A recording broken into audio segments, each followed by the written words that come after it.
When it comes to European exploration, the name Christopher Columbus often takes center stage.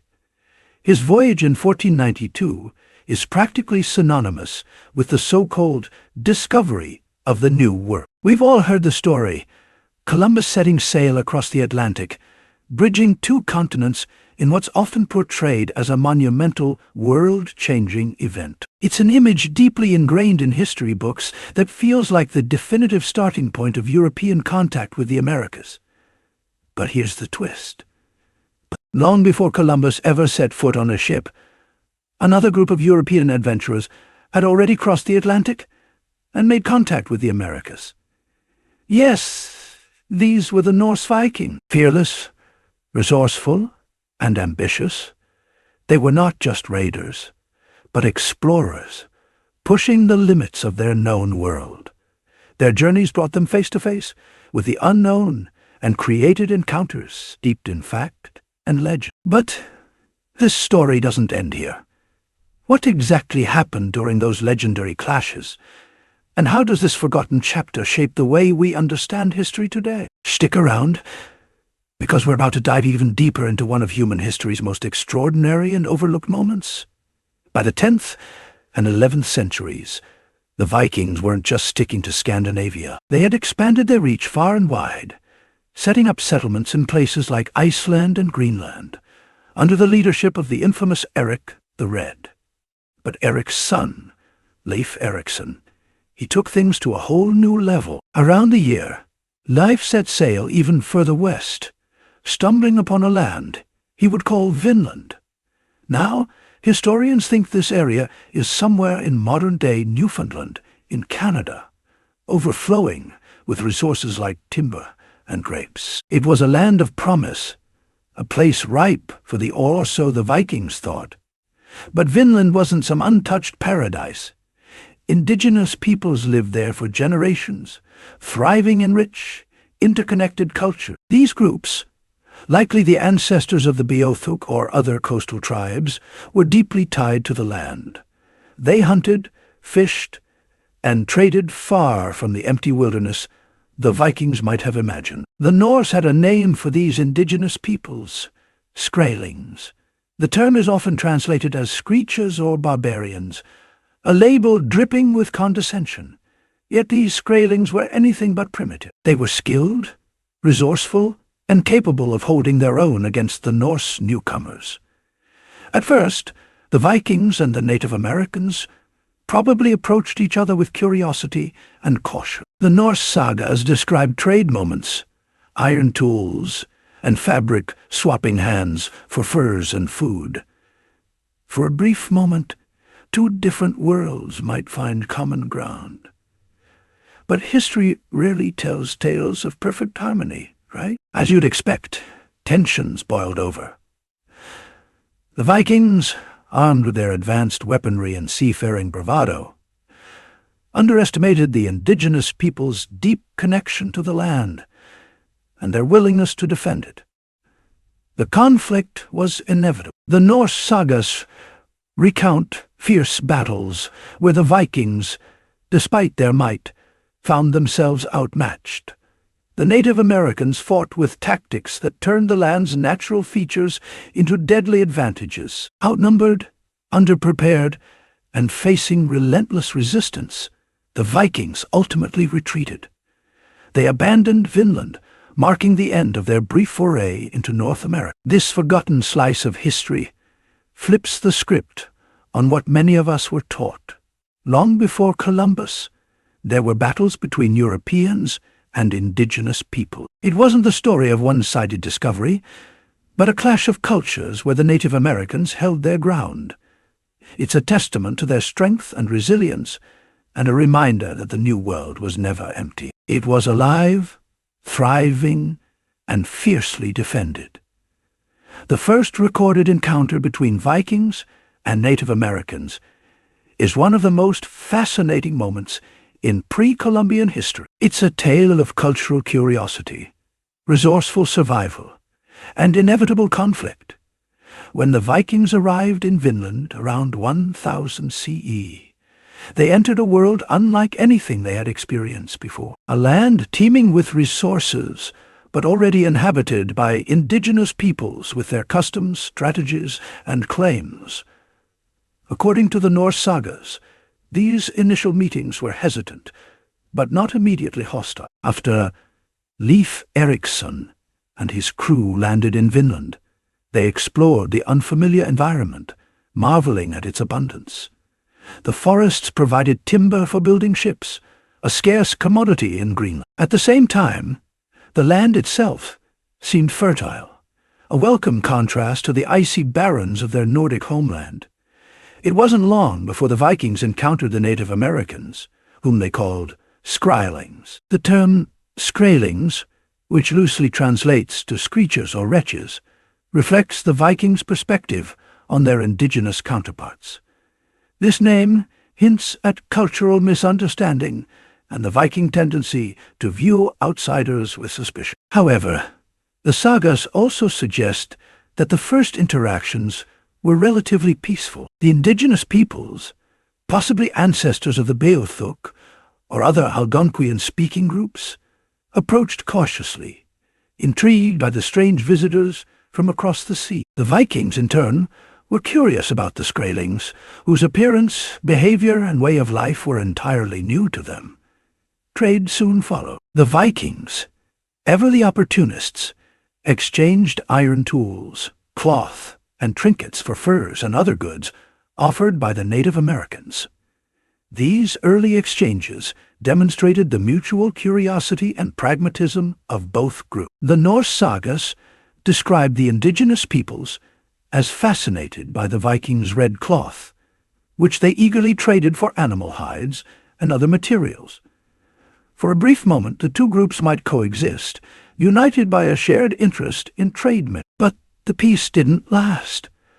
Cultural differences and mutual distrust began to strain relations. The Vikings, accustomed to dominating their surroundings, likely underestimated the Native Americans' territorial instincts and understanding of the land. At the same time, the indigenous peoples were alarmed by the Vikings' intentions to establish a permanent settlement, which posed a direct threat to their way of life.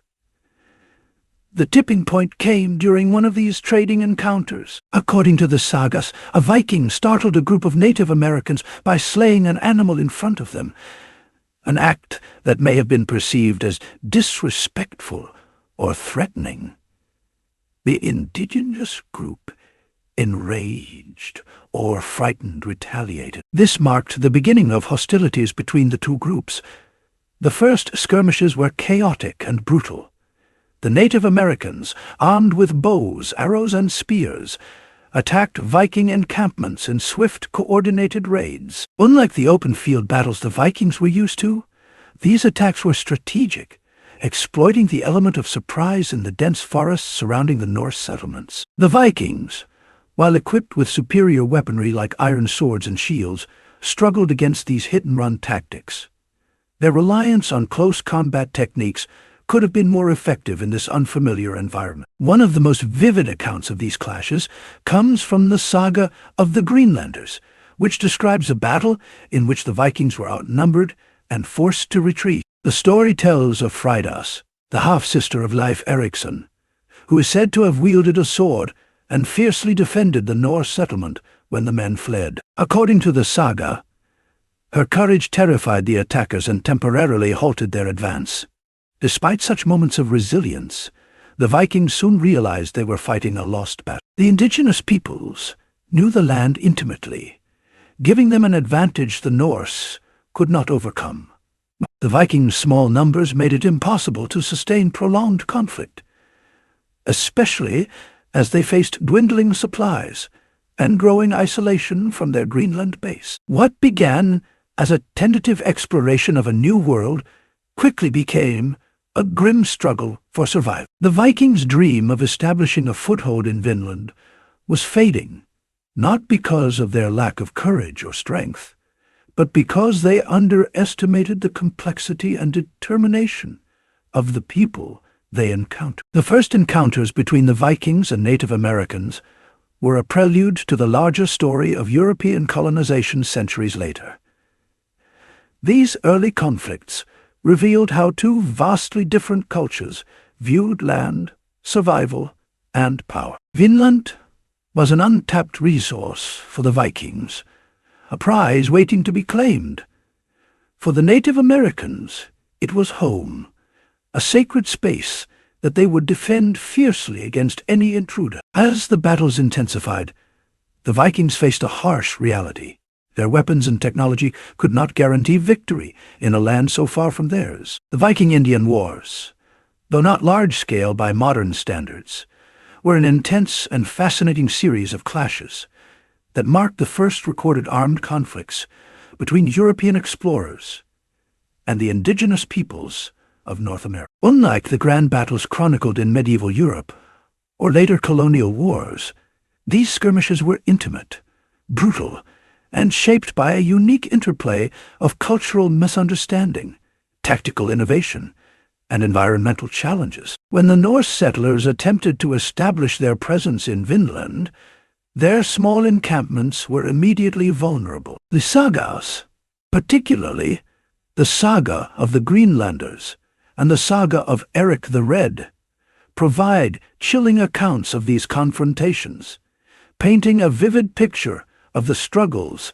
faced by the Vikings as they clashed with the indigenous peoples. These wars were not just about territory, but about survival and the assertion of identity on both sides.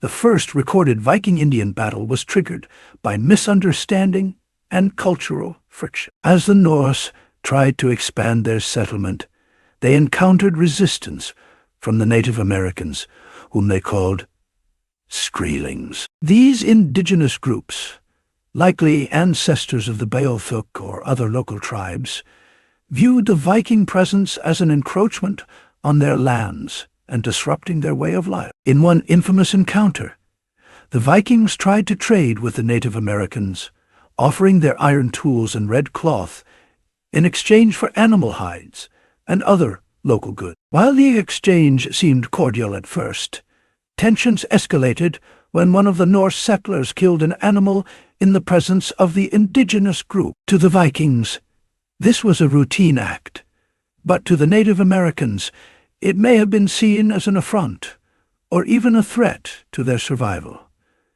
The result was swift and violent. Native American warriors, armed with bows, arrows, and spears, launched a surprise attack on the Viking encampment. The sagas describe the terror and chaos that erupted as the Vikings struggled to defend themselves, unaccustomed to their attackers' guerrilla-style tactics. The dense forests of Vinland provided perfect cover for the indigenous warriors, allowing them to strike and retreat with precision.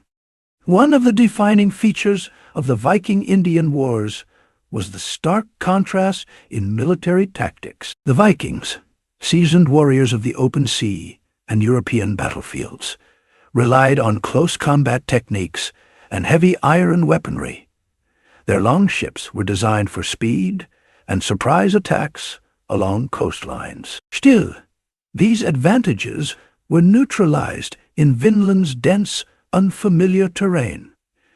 In contrast, the Native Americans deeply understood and used their environment to their advantage. They employed ambushes, hit-and-run tactics, and psychological warfare to keep the Vikings off balance. The sagas recount how the indigenous warriors would surround the Norse settlements under the cover of night, launching volleys of arrows before disappearing into the shadow. These strategies baffled the Vikings, who were used to facing their enemies head-on in open combat. The indigenous people's use of the bow and arrow was particularly effective against the Vikings, whose heavy shields and armor were designed to withstand swords and axes, not rapid, long-range projectiles. Though outmatched in numbers and unfamiliar with the terrain, the Vikings showed remarkable resilience, using their superior weapons to hold off attacks. But as the battles wore on, it became clear that the Norse were fighting a losing battle, a tactical divide. This was the heart of the Viking in war. On one side, you had the Vikings, fearless, battle-hardened warriors who had dominated the open seas and European battles. Their close combat techniques and heavy iron weapons were legendary. They fought with swords, axes, and spears, wielding shields that seemed impenetrable. And those famous longships, they were perfect for quick raids along coastlines, striking fear into anyone who saw them gliding through the mist. But here's the catch. None of that worked as it used to in Vinland. The dense, unfamiliar terrain of this new world stripped the Vikings of their usual advantages. They found themselves in an environment that didn't cater to their strengths and their enemies. The indigenous peoples were masters of this land. These Native American warriors weren't lining up for battle in open fields. They played by a completely different rulebook that relied on stealth, precision, and an intimate knowledge of the terrain. Every tree, hill, and shadow became part of their arsenal. Imagine this.